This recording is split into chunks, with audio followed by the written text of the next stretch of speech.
Today, we will make a healthy cake. It's called Quaker Oats with dates, syrup, and the solid dates. But we need to remove the seeds, guys.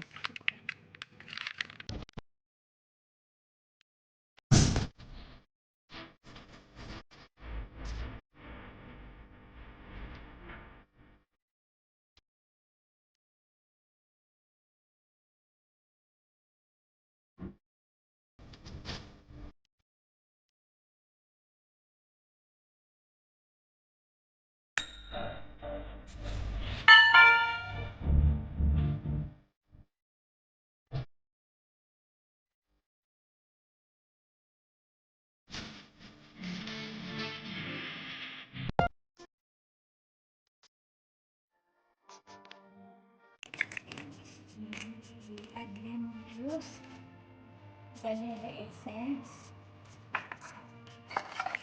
add half cup of oil.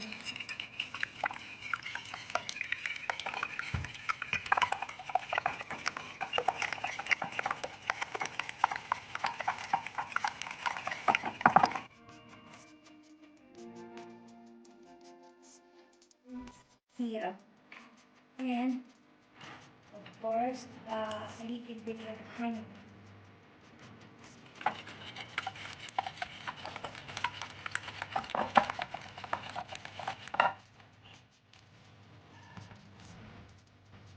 Two teaspoons brown sugar.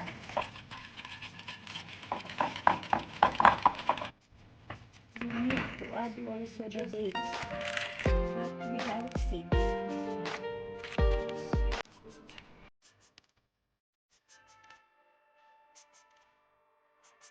Yan. Half a spoon melana and ground cinnamon and hay. That will we need to rest half an hour. Leave it before dry coconut.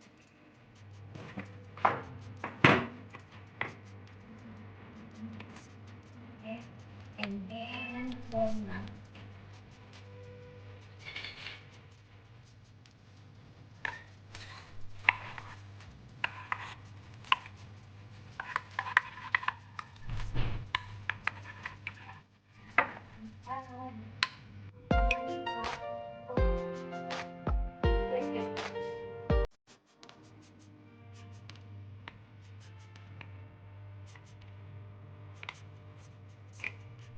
We have half cup of flour, wet flour.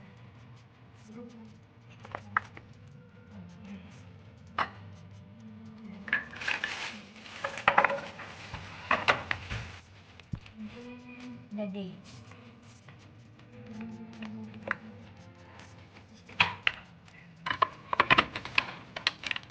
Okay, the mixer.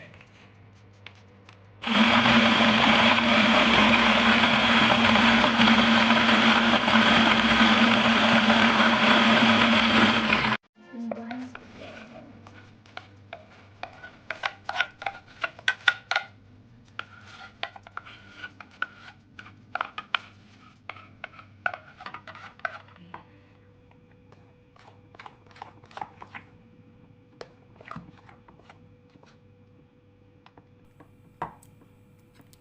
This cake called Quaker Oats with dates.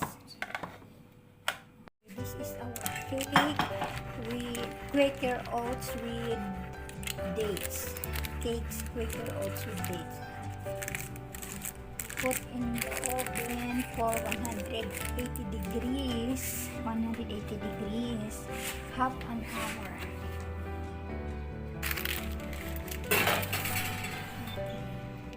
The finished product of our cakes, Quaker Oats with dates.